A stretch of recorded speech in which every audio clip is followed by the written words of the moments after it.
Welcome to the latest of Marshall Pruett's GTP 101 videos covering the extraordinary GTP cars that are being introduced at the Rolex 24 Hours of Daytona for the first time.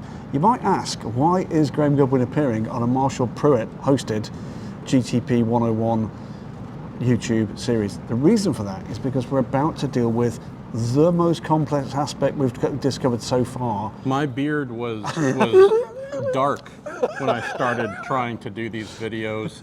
I've written, no joke, like 7, 8, I don't know how many pages of notes.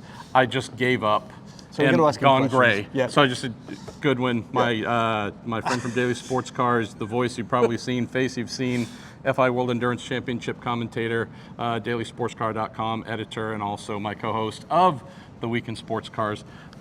This is me throwing a lifeline. Absolutely, and by the way, Racers WEC correspondent. Racers WEC correspondent? There you go. That's so. Hashtag breaking exclusive news. So what we're going to do is we're going to break up what is a fiercely complex aspect of the way in which the rule set works, these cars work, so that we don't have too much brain splatter all over the walls behind us. There's no way I could do this in less than a year. So Graham, thank you for saving me. Let's start talking about the way in which fuel and energy is managed in these cars. So for starters, let's keep it simple. 2 acronyms we're going to use here going forward. Virtual Fuel Tank, VFT, and Maximum Stint Energy, MSE. Now, there's a lot of other acronyms we should probably throw at you as we get to them. We won't front load things, but yes, there's a massive difference in how IMSA's GTP cars are fueled, re-energized, maybe we should say, when they come to pit lane.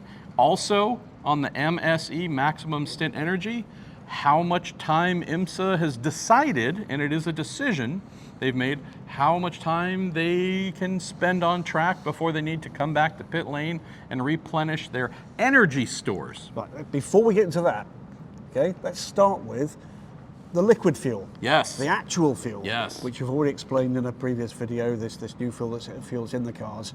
There is a change in the fuel capacity for these cars. So if we go back, Graham, to the last race of the DPI era a couple months ago at Michelin Raceway Road, Atlanta, the DPI era went to sleep with the largest fuel capacity between the Acuras and Cadillacs of 78 liters, about 20.5 gallons for us here in America. With GTP, oh, there's a heck of extra bunch. That's an actual measurement value, heck of extra bunch. We're up to 110 liters, Graham, from 78 to 110 liter maximum fuel capacity, which converts in American 29 gallons. So from 20.5 to 29 gallons. Very long story short, these GTP cars can carry a lot more liquid fuel, and maybe I'll remember to mention this somewhere down the line. They're not using all of it. They never plan to use all of it. When they start the race tomorrow, and it is 7:10 p.m. on a Friday night, that's my wife, hello baby, none of them are starting with their tanks full. I know. We should just stop now. Yeah, so that's the first concept to get your head around is, these cars were designed around a fuel cell they'll never use. Well, they use some of it. Most of it. They keep like their pocket change in there and keep some of their valuables because never all of it will be used. But where should we go next on this, Graham? Well, what we then have to get into is sort of why we've got that liquid fuel capacity and how that works with the battery and the MGU for the actual energy total these cars both can carry and are permitted to use. So we got to go back again just to compare and contrast. So with what we had previously, we had, again, I mentioned that 78 liter was the biggest size fuel tank, 20.5 gallons at Petit Le Mans.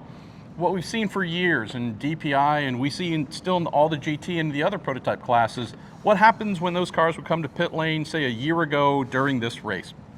Pretty awesome. The TV camera people would often zoom in on the rearview mirrors, and you'd see the driver actively looking and watching for the refueler to see the splash of fuel, basically telling them the tank is full, it's now flowing back, pull the fuel probe, and the minute the driver would spot that in the rearview mirror, that was their signal to go.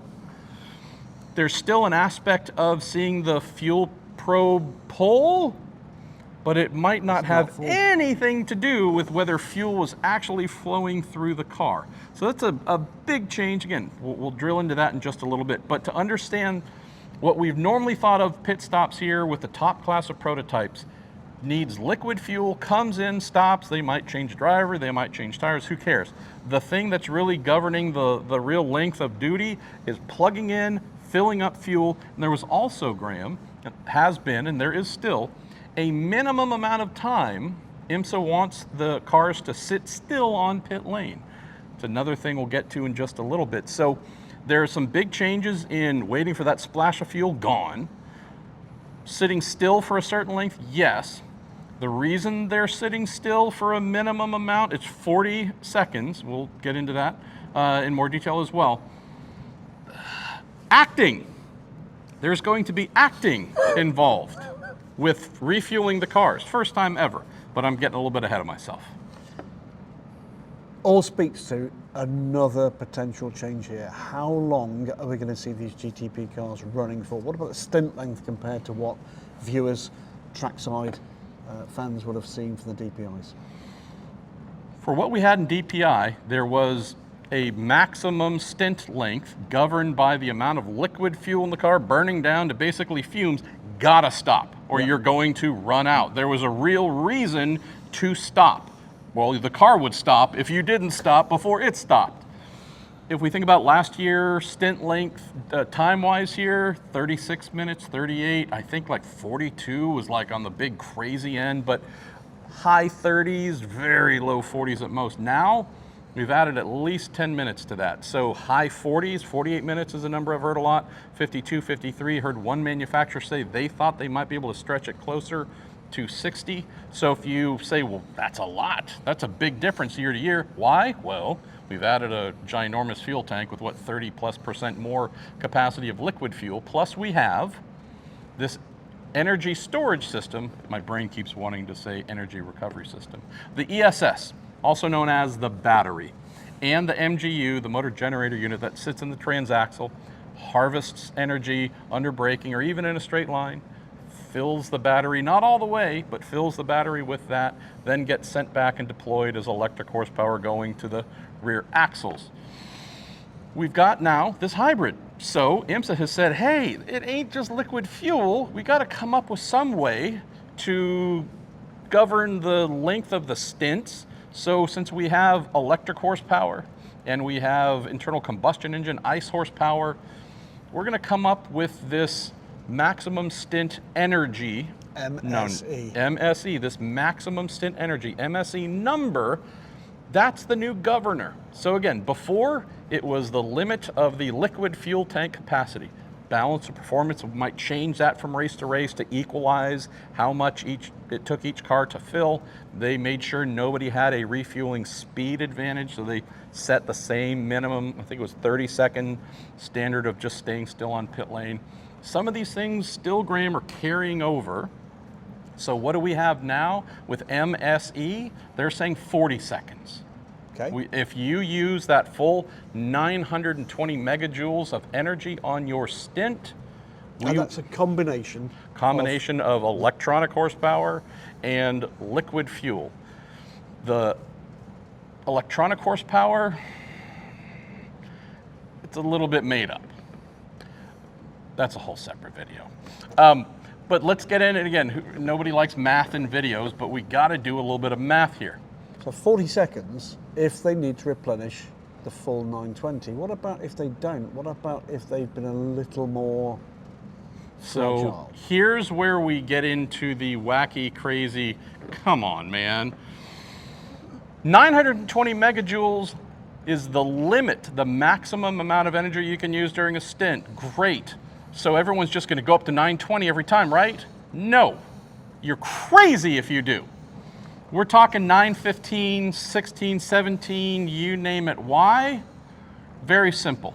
If you exceed 920 megajoules of energy use during a stint, you will get a 100-second penalty for the first offense. If you do it a second time, 200 seconds, third, 300, and so on. At some point in time, I think they just push your car out into the infield and let the fans basically strip the thing down and take it home. So don't ever exceed 920 megajoules during a stint.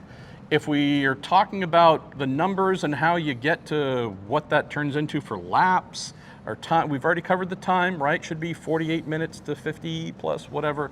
Laps wise, again, it all based on how many megajoules are consumed per lap. 30-ish megajoules per lap is the rough number I'm heard folks expect to use. 20 here. Yeah. 27 laps, 28, 29, maybe 30 laps per stint. Again, that is a lot. But where things start to get interesting, Graham, we got to jump into another piece of technology to understand, which you already might be wondering. I grasp burning liquid fuel, right? You have a set amount of it. It's splashy, sploshy, splooshy, whatever. You know what we've used because that's the space and that's then left. it goes away, and so you get that. What is a 920 megajoule thing? That's not really a physical concept. That's right. How do you That's measure why they came up with virtual fuel tank. I had IMSA's Matt Kurdock. I said, could you explain the virtual side? He's like, it's virtual. I'm like, that was a really stupid question. Thank you for not shouting at me, Matt Kurdock. So where this might get a little bit hard to grasp, or maybe not, because you're probably much smarter than myself, 920 virtual megajoules. Well, let's come back to the amount of fuel in the cars, the liquid fuel. We know that the limit is 110 liters / 29 gallons, the maximum you can fill. I already told you that no GTP manufacturer is expecting to actually start with that amount. Why? They're only thinking they're going to use between 80 to 90 to maybe as much as 100 liters per stint, some more than others. Therefore, there's no reason to fill at 7 pounds per gallon. There's no reason carry to more weight. Why carry around this extra weight for no reason? It's going to rob performance. So first of all, hey, we're counting at roughly 30 megajoules per lap of megajoulage, usage, whatever we want to call it. It's a made-up thing. But It's a made-up thing because if we think of the real energy being consumed, they're not burning the whole liquid fuel tank. They're only burning a portion, maybe 80% of it, 90, 70, right? What's happening here is IMSA saying, okay, but we need to come up with something that kind of gives everyone the same target, the same equalized thing to work with. So how do you account for the 920? you've got to measure it. Got to measure it. How do you measure it? Torque sensors positioned on the rear axles of every GTP car, left and right. If one of them fails, the other one can pick up the slack. If both fail, I've been told there's some other accounting methods they have to be able to figure it out. So regardless, they have these torque sensors on the back of the car. They govern the 670 horsepower limit, right? The electronic pony contribution, maximum of 40 at any point in time. The internal combustion engine actually through the electronics pulls back a little bit. If you get the full 40 horsepower blast, if you want that, the internal combustion engine pulls down to 630. Again, they never exceed more than 670 horsepower. And that's where the torque sensors come in. The torque sensors govern horsepower. They say never more than 670. Those torque sensors, they're the snitches. They're the rats. They're the stool pigeons, yeah, see? In this equation that are always talking to the electronics within the car to keep it at 670, again, whether it's all internal combustion engine, full blast of the electronic horsepower. By the way, there's no real button the drivers are pressing to get that electric horsepower. It's not Fast and the Furious NOS button and flames through the exhaust. There is no boost. It doesn't go above some big number. It's never more than 670. So how it works, as a little bit of a sidebar, is as a performance booster, a torque fill coming out of some of the slow corners. Engines bogged down or low rev range. It's really burning a ton of fuel to try and make power through through automation, right? All the manufacturers have told the electronics, hey, if you see it, this RPM and this load and this give us that electronic horsepower. Drivers don't feel it, drivers don't interact with it. They are able to use it if they need to, but again, they're not pressing buttons. It's happening in an automated fashion. But in that kind of torque fill coming out of the slower corners or wherever else, that's helping to not only accelerate the car, but instead of burning a ton of fuel to do that, it relieves that a little bit too. So we also have it acting as a bit of a fuel range extender. Okay, but how do the torque sensors measure the energy usage? So this is the part where, knowing that the torque sensors always cap the engine power at 670, and they're rats saying you can never go above and we'll tell on you if you do, well, guess what? They're quadruple rats. We're talking about Maximum Stint Energy. So they are set to measure accelerative forces only. Yep, under load. Under load, accelerative forces only. If a driver is full throttle, partial throttle, using the throttle to accelerate the car, the torque sensors are reporting back to this complex system, also coming across telemetry to IMSA as well, and on pit lane to each of the timing stands of whichever car the cars are attached to, telling them, hey, we're counting up. It's another thing to understand that's different. Normally when we think of liquid fuel, it's counting down. This, they're actually always looking to never exceed 920.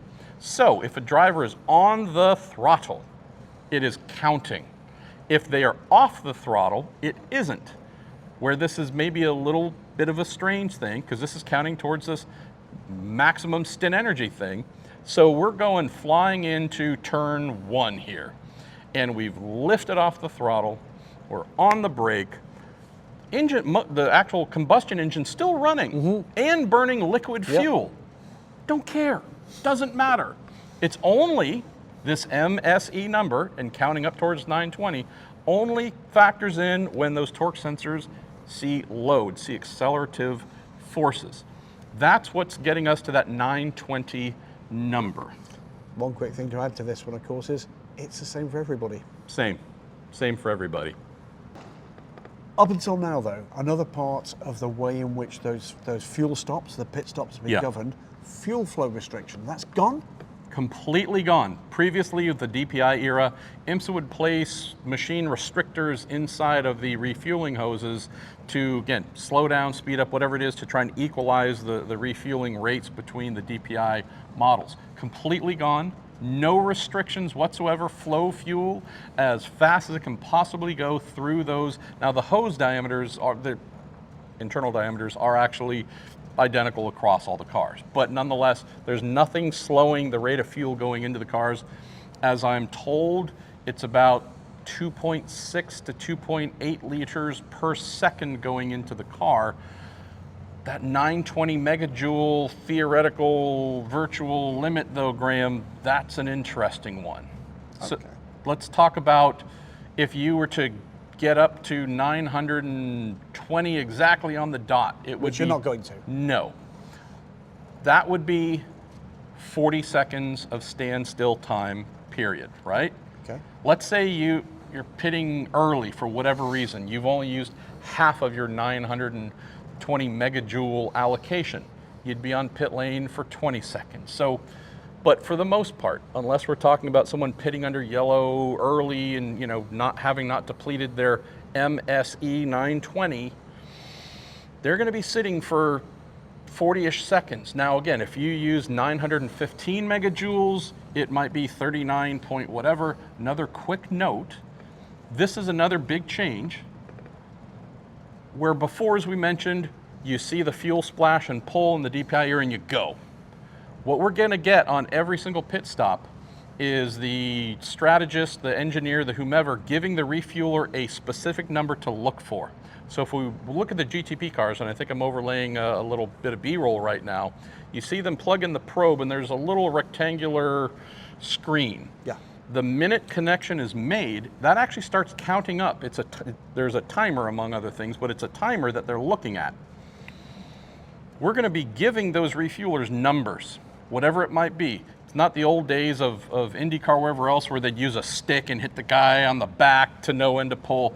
The refueler, but every time, that's a big change, Graham. Instead of just waiting for the splash, again, they're going to get 39.2, 28 point, whatever the length is, every single pit stop is going to have a number given to the refuel that they're looking for so they can pull. Even if radio communications break down, you name it, they're going to be able to have that number. They're looking for it. They then know when to pull. So is the fuel, because it's not necessarily pouring fuel, is it? Oh boy. Now, boys and girls, we have arrived at the craziest part of refueling in the GTP era, virtual fuel tank maximum stint energy. In every GTP car, and I think I'm now cutting in a little bit of B-roll that my friend Brandon Fry at BMW let me shoot on theirs, there is a little hole cut in the side of the receptacle area for the refueling probe, the Buckeye as it's called. There's a hole cut proximity sensor, right? There's no actual little button that gets depressed or tab. It is a proximity sensor. What does that proximity sensor do? Keeping in mind that those stool pigeons, the rats, the torque sensors have told on the car and told IMSA, told the team, hey, you use 917 megajoules. Well, virtual fuel tank, Graham Goodwin, we're finally here and almost done with this long-ass stupid video. Where does the virtual part come from? Well, what does a GTP car actually receive during a pit stop that allows it to go back on track and compete? If we're just talking about the energy needed to make a car go forward. Liquid fuel, nothing more. But wait a minute, there's a virtual fuel tank, and what about the hybrid side and the energy storage system and MGU and battery, and isn't that charging, and isn't that happening too? Not at all. It's a proximity sensor that counts up and acts like a megajoule replenishing device. So, this 920 number that they've set, which they created, it receives virtual replenishing during a pit stop when that beam is broken. It's accounting for the energy you've used. It is counting back up to get you whatever you use. So let's say you come in having used almost all of your 920.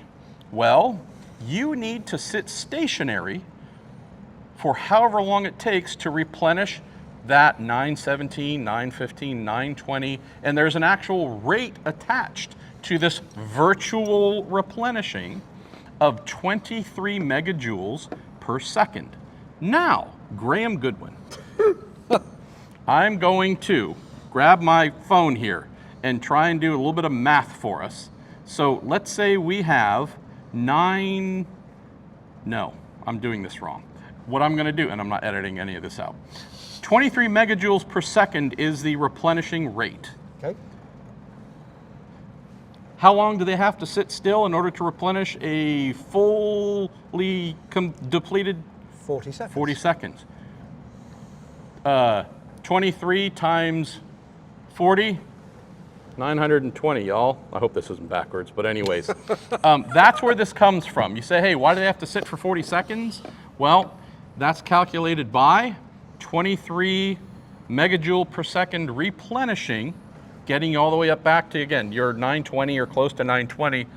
But since there's no actual energy going into the car, and the MGU and battery and whatever, they're not really doing anything to harvest or recharge themselves during the stop, what is truly happening? It's a proximity Breaking sensor. a beam. Yeah. But that's so that they can account for what they're not refilling, because you've still used it. Correct? Sure. You're using energy. Yes. So therefore, I don't want to say penalty, but the cost of using that energy is the time that they have calculated it will cost you to refill that energy. And whether or not that's liquid fuel or whether or not it's electronic energy, it still needs to be accounted for in this balancing process. Now, are we done? I think. Why don't we recap quickly though, because I think we can. So we have these large liquid fuel tanks where we're never going to use all of them. Correct. Teams tell me, although they can hold 110 liters, They're not going to start with them full. They never expect them to be full. They also tell me, look, depending on the model, the GTP model, some may burn more liquid fuel than others. They have plenty they could use though. Could be refilling of 80 liters during a stop, 90 to 100. That does circle back to the proximity sensor though, where I mentioned acting in the beginning, performative refueling. The only thing that truly matters during a GTP pit stop is breaking that proximity sensor beam. And serving your time. And yes, and having the system see that beam is broken and count up to 917, 920, whatever it is, which then allows you to use that same amount when you go back out. Now, where this is the performance part, we already mentioned the fuel flow rate, 2.6, 2.8 liters per second. If you're filling 90 liters, that's about 32 seconds. That leaves you about 8 seconds of sitting there plugged in or close to plugged in, just breaking the beam. The person who's opened up the valve on the refueling tank on pit lane has stopped. Yep. They are no longer letting fuel go in, but the refueler is sitting there. Why? Watching the countdown. Beam breakers. Yep. That's what refuelers really and truly are in the GTP era. If you're, and I did some math here as well for us here, at 100 liters, 36 or so seconds. Yep. But one way or the other, on basically every GTP pit stop, we are going to have refuelers plugged into the car with no fuel going in, simply because the refueling probe is being seen by that proximity sensor. The proximity sensor says, cool, keep counting up at 23 megajoules per second, 23 and then 46, and I can't do the math after that, all the way up to, again, about 920 or so, and once you get to that number, breaking the beam, that's when they pull. So like we said, the big difference in the old days, splash of the overflow and pull. No, the fueling's basically always going to be done many seconds before the refueler pulls, because they're beam breakers.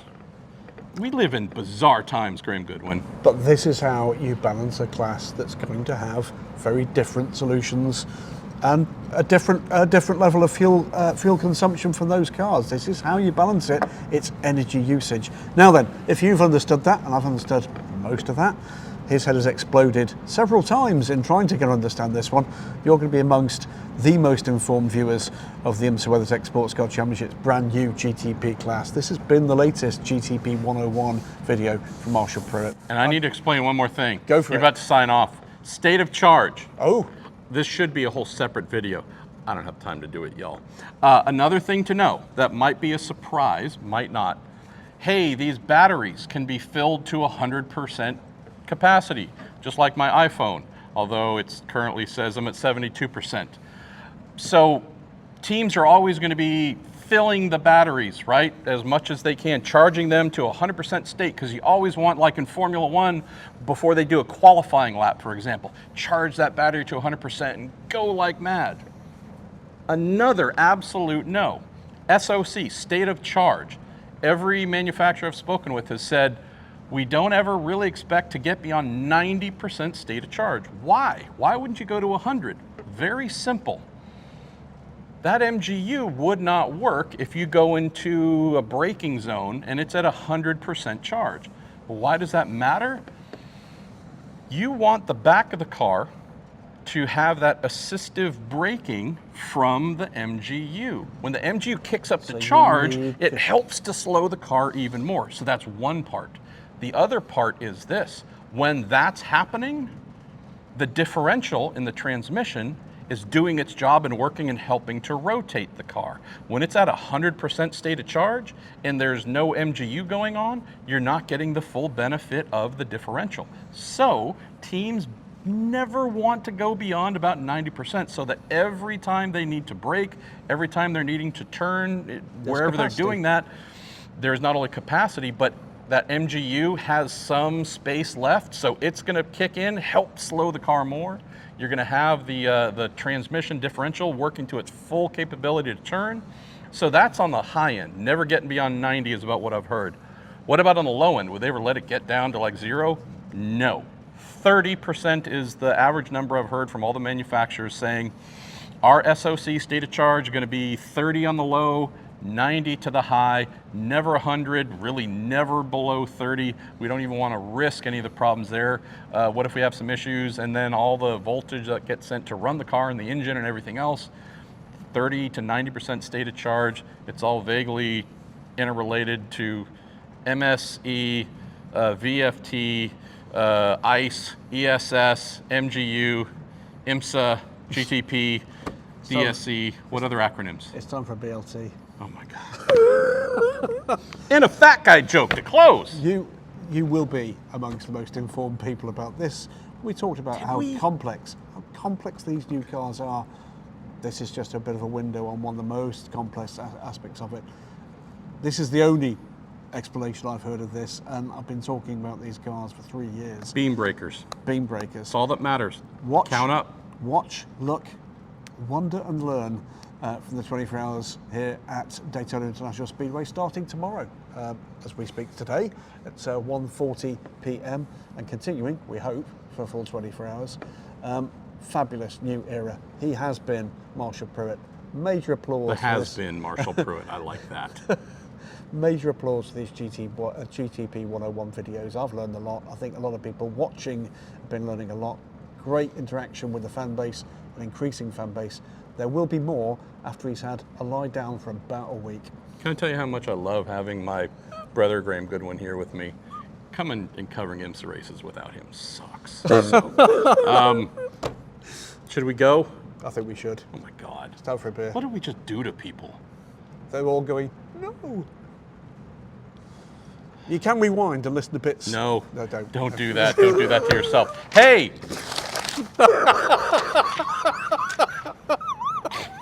We're done.